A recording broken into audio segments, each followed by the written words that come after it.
Eddie Gonzalez. I know I can talk to him. He's rocking the hoodie of one of my favorite Fire. albums that was playing in the car on my way into the show today. Eddie Gonzalez, host of the Etceteras and Run It Back. I said it to you privately. I want to say it on the air. That conversation you had with Kevin Durant post Phoenix trade is one of the best athlete discussions I've ever heard. And if you don't walk away from that conversation that you two had with a greater appreciation for Kevin Durant, I just can't help you. That was extraordinary work on your part. Well, thank you. And I know, I shared that. I usually don't share private messages on Instagram. I throw that one up and say, somebody I value and look up to in this industry said this, and I really took it to heart. So I appreciate that. I appreciate the kind words. And for me, that's always been the goal. Like, let's normalize, let's help people understand somebody who I think is probably the most misunderstood basketball player we have right now. And yeah, I was happy to hear that you felt like we did at that time, because obviously very trying and controversial moments in the life of Kevin Durant when we did that show. Yeah. I talked about it after the the pod, and we talked about it on the show, and I was like, KD, when he speaks, he almost makes me feel ridiculous as a fan of all this, right? Because what he's saying is right. He's like, bro, I just want to play basketball. And we're sitting here, no, how could you turn your back? And I was like, bro, I just wanted to play basketball and a different. And I was like, well, yeah, he's right. He'll make you feel like you need to stop having all these little crazy discussions that we have in the media world. It's our job and we have fun with it. But hearing him speak, like, he brings a certain level of levity to all this stuff whenever I hear him talk. And I'm not immune to it either. Like, I was just talking about Dame on JJ Redick's podcast, and I said the same thing. I said, yo, I respect and like Dame way more now. And like, I just feel like I understand. And I never had a grudge. I always loved Dame. He's from the town. I love what he did with the Rebels out there, all that stuff. So it was never that, but it's like, oh, like, I'm an idiot for arguing the things I've argued about Dame for however long, and he made perfect sense of it. So I'm not immune to it, and I'm happy, like, those discussions can happen now and those narratives can be pushed forward, because I think we need that for the balance. I mean, we just came out with the episode this week, and we discussed Barkley and the conversations that go between him and Kevin all the time, and we do need that balance, because if you look at basketball the wrong way, we have a bunch of old guys every Tuesday and Thursday, and they just tell us everybody sucks and nobody's as good as them, and they could never be as good as them, and they got to do A, B, and C, and D to even be in the conversation. And it's tough because it's Chuck, it's Shaq, who's literally one of the greatest of all time. They both are, and it's like, in one hand, they're right to feel that way. On the other hand, it's like, there's good basketball going on out here too, though. Like, let's enjoy the game we are watching. Does it have to be either or? Can it just be like, yo, I love the 02 Kings and the 23 Kings? Like, I can't like both. So it's try to put as much balance in the conversation. You guys do a good job of that as well. So we're fans at the end of the day. We're fanatics at the end of the day, but let's at least try to be sensible a little bit. And I think we talked about this. You mentioned Shaq and Chuck, and I think one of the and this really ties into what Dame was talking about is, one of the things that they lean on, one of their running bits, is Shaq telling Charles he can't be a part of a conversation because he doesn't have a ring. And then you have the same conversation about guys chasing rings, and no one wants to be Chuck in this situation. Chuck is one of the greatest basketball players we've ever seen. But every Tuesday and Thursday, he's minimized because Kenny's got a couple of rings, Shaq's got like 4, and you minimize this man's entire body of work because he doesn't have a piece of jewelry. It's crazy when you think about it. And we talk about basketball like an individual sport. Like, we talk about tennis, you know what I mean? Mike and Kobe will never have played one-on-one. We'll never get to see it. But we judge them in this way, like they did or like they could have. And that's just not how it works. And I look at players like Anthony Edwards, right? He hasn't had a great team his entire career, but he's a great player. You don't have to watch too much of him to go, man, he has all the stuff. He's never had a team as good as the Jason Tatum teams in Boston. And so it's like, you would never think to compare those two players because, Jason Tatum's been to the finals, he's been to the conference finals, he's did this, did that. But Anthony Edwards has never had that Jaylen Brown. He's never had, a coach that good. He's never had a system that well. He's never had all those shooters. He's never had any of that. And he's got to make do with it But because he doesn't have that, now he's a lesser player. No, he's pretty great. Like somebody said to me, LeBron, we're gonna think less of LeBron if Ray Allen misses a shot 10 years ago. Like then he's a whole different player in our minds. Yeah. So it's not to say titles don't matter; they absolutely do. But they're a team thing. They're an organization thing. If the Kings win a title, they're gonna give rings to the ushers. They're gonna give rings to every coach, every member of the staff. It's not just one player they trot out and they give one ring to. It's like, yo, De'Aaron Fox, this is you. Yeah. Everybody gets one. You know what I mean? So I don't know how we got there. I don't know if we'll ever get back. I hate to minimize winning too, because winning matters like nothing else. Yeah. But I look at a team like the Kings. It's the best season they've had in 20 years. This season won't be a failure. It might not end how we want, but it's going to be a successful season that we'll look back on, and hopefully the beginning of a successful run, whether they win a title or not. And so somewhere along the lines, we said, yo, if you don't win a title, you're a bum, sell the team, get rid of it. It sucks. And I just don't think that's true. Yeah, it's going to be tough when the Kings lose to the Bucks or Celtics. Yeah, that's going to be it's going to be tough if that happens. Stick in our craw. Yeah, baby steps. You know what you said though, Eddie. It reminded me of what Dame talked about in that JJ Redick pod, where he said, the journey, man, the journey. And I always remember, like, that's, and who am I? Like, I'm just a fan. Like, I'm not. Kevin Durant don't think about me, or nothing like that. But I always, as an observer and somebody who really liked Kevin, I always felt like that's what we got robbed of when we saw him go to the Warriors, was the journey. Like, I love the journey, not the ending. You didn't have to win the title for me to be like, you're great. I wanted to see your journey. And, that's where that came from. But then, like I said, you hear KD talk and he's like, I wanted to go to a better basketball situation. It's like, well, damn, like, how could I be mad at that? Like, he wants to be happy and play better basketball. So it's always that fine line, right? Yeah, I mean, we've all been on our mid-20s, right? We're gray beards now. We've been in our mid-20s and been like, is this it? Do I want to do that? Do I want to do, and let's be honest. If the three of us lived in Oklahoma City and somebody came and said, yo, you want to do a radio show in the Bay? Like, come on. Bigger station, like, bigger money, all that stuff. We're like, yo, we're out of here. And I'm OKC. I ain't got no ties there. Yeah, I'm gone.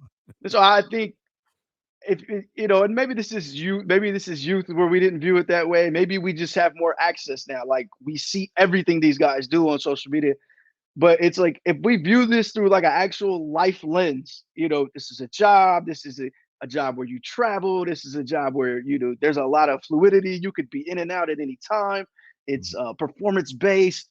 You start looking at it a lot different and go, okay, maybe that did make a little more sense. Plus, like we were saying, the two guys we're talking about, Dame and Kevin, okay, if you're super, rings are everything, then you can't trash Dame because he's trying to do it the right way, right? But if you're like, yo, rings are everything, how are you also trashing Kevin, who says, I'm going to the best situations for me to win a championship? This is what we've created. So you can't trash them both with the same thumbs that you typed each message with. It's contradictory. So it's just, I like that they're two separate ends of the spectrum and they're both doing it in their own ways. And listening to them talk, they both sound wild comfortable with the entire thing too. Yeah. Not to make this all about KD, but how is he? Kenny and I watched that injury together, and we were just crazy. Gutted to see that happen, and then to hear that he left on a boot and all of that. And now, knowing the prognosis, how's he dealing with that? Yeah, I went out there. It was like, yo, I'm gonna pull up your first home game. Let's have fun. Oh no! I went to the Chicago game. He killed. So I'm like, all right, I'm gonna come up to the crib. I'm watching warm-ups. I missed him falling. I thought he slipped. I thought he was like clumsy, And then I get a text like, yo, I think I'm out tonight. I'm like, what? And he's like, yo, my ankle's like a softball right now. I'm like, what? Oh, and so I'm freaking out. I feel bad for him. He's embarrassed. That was his whole thing. He's embarrassed. I fell in front of 20,000 people and now I can't play. Like, what an idiot. But by the time the game was over, we all went back home. The swelling had went down a lot, and he felt a lot more confident about it. I know he's shooting today. He felt good to get back on the court, and he's getting there. It's frustrating. I mean, think about this last 2 months. He hurts the knee. Guy falls into him, hurts his knee, and within that, his team collapses. And it's deja vu that happened last year, and then the Kyrie thing and everything. He finally gets his sea legs under him, and then boom, right again. So it's frustrating. And I think for him, it's, these games were important, not only in the standings, they needed the Warriors game, they needed the Kings game, they needed both Kings games, to be honest. But they needed that time to gel and come together as a team, because they still don't quite know who their rotation is. They played 3 games together. And I know people say he's adaptable and malleable and all that stuff, but you still got to have him on the court and do it and practice it. And they just haven't had that opportunity. But I think he's got, it's been a week. They said 2 to 3 weeks. He's feeling a lot better. I know that. I don't think they're going to rush it, but I'll say this. I'm going back out there to record a show with him on the 30th. And that day it was like, yeah, I should be back by then. So we'll see. That's not my prognosis, but I'd imagine he'll be back by then. They play Denver and they play Minnesota 2 games in 3 days. So hopefully. I'd love to see it, especially since the Kings will be done with the Suns by Yep. then. So I love seeing KD play, man. So love to see him get back here. Hey, you talked about it a little bit. Saturday, the Kings went into Phoenix and did what they've done for a lot of this season, man. And I'm sure you saw everything last night. De'Aaron Fox hitting the game winner, clutch guy. I mean, Eddie, just do me a favor. Just talk the way you can about, seeing this Kings team and what they've been able to accomplish. Seems like at every turn where people are like, yeah, this is probably when things will slow up, they turn up. Like, they get better, man. So I know you talk to a lot of national people and everything. Like, what's the vibe around the league with Sacramento, De'Aaron Fox, Domantas Sabonis, and all these guys? Man, we got on Run It Back, my show on FanDuel TV, and I said it's the best story in the NBA this year. And it's been a long time coming. I'm Sacramento native. You guys know that. I remember those teams. I remember that last playoff team, with Kevin Martin and all of that. So it's been a long time coming. They had the dubious distinction, right? They're the longest drought in the 3 major sports. But you could see the remnants of them last year. You could kind of understand. And once De'Aaron Fox was locked in and he was ready, and everybody was a little worried when he went to clutch, but we knew what he could do in crunch time. We've been watching him do that his whole career. We've been watching him do that since high school, right? He's big time. And I'm happy there's an award for it now, because I think he should win it. I think he will. Like, it's nice to go have this little cherry on the top, and he might have another 1 or 2 before the end of the season. But, they just make so much sense offensively. They've been one of the best offenses all season long. You get those 2 guys, you spam pick and roll, and you put shooters around them, and great things can happen. The guys off the bench, Malik Monk, obviously reunited with his Wildcat brother and has been amazing, has some great moments. I think the Clippers game is like a seminal moment. I'll look back on that Clippers game when I think about this Kings season, that they were able to go heavyweight shots with that team. And that team is a team that a lot of people think is a contender. And I'm literally record-setting night to keep up with them. And I think the Bucks game is a good example too. I know they ended up losing it, but the Bucks had to score 80 points in the second half to beat them. They had to really turn up. They had to look like the Bucks. And they made them go there. I look, if they get the right matchup, I think they could advance. I'm hoping they get the 2 seed. I think they still got a chance to get the 2 seed. But they're the real deal. I know they have their defensive issues. I tweeted the other day. I said, you can tell they're coached up. Like, they have the right idea on some of the stuff. They're just a little step too slow. They're just a little bit unathletic, and they're just not always there. Yeah. But they know what they're doing. And that's credit to Mike Brown, who I think is the coach of the year.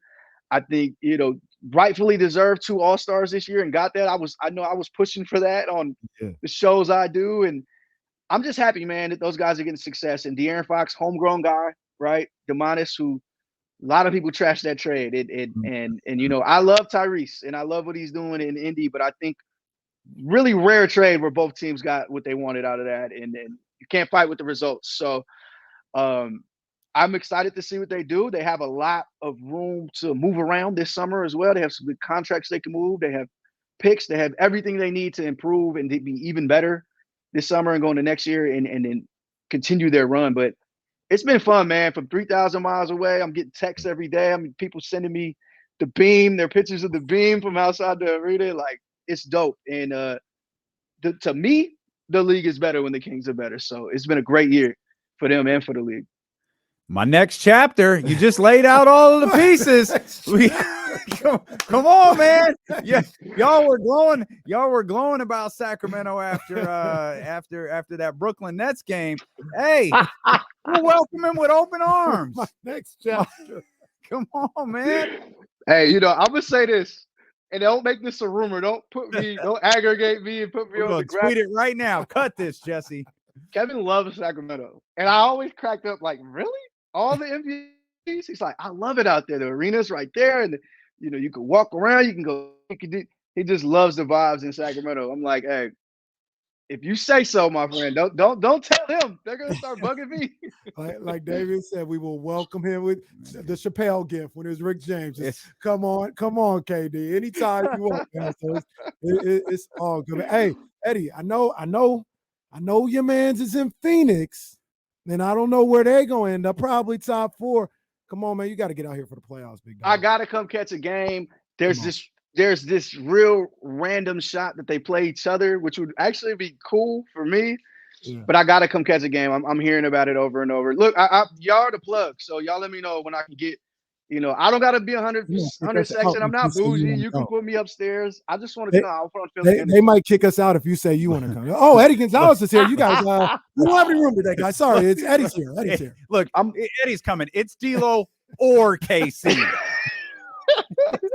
D'Lo and KC. I definitely want to pull up, man. I don't know if I have enough pool for the first home playoff game in 16 years. But I'm gonna try. I'm gonna actually be in LA. We're gonna be doing Run It Back in studio in LA that week, first week of the playoffs. Okay. So I'm just a hop, skip, and a jump, man. Don't be Kenny, man. If I text me back, bro. I know it's popping right now, but text me back. You know I got you always. Always.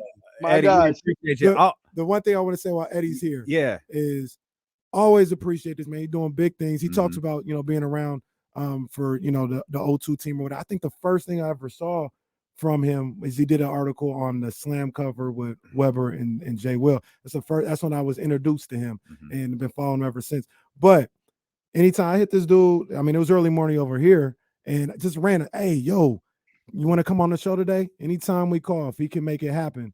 He pulls up on us every time, man. I can't tell you how much we appreciate that. He texts me during the show. He's like, yo, I got time, right? Because I'm stuck in traffic. I was like, don't worry, bro. But he always got time for D'Lo and KC, man. And we appreciate that to the core. Always, big dog. Fellas, it's always love. You know that. I love seeing what y'all doing as well. So I'm gonna be back soon, man. I'm gonna tap in for sure. Absolutely. We appreciate you, my brother. Thank you as always. Yes, sir.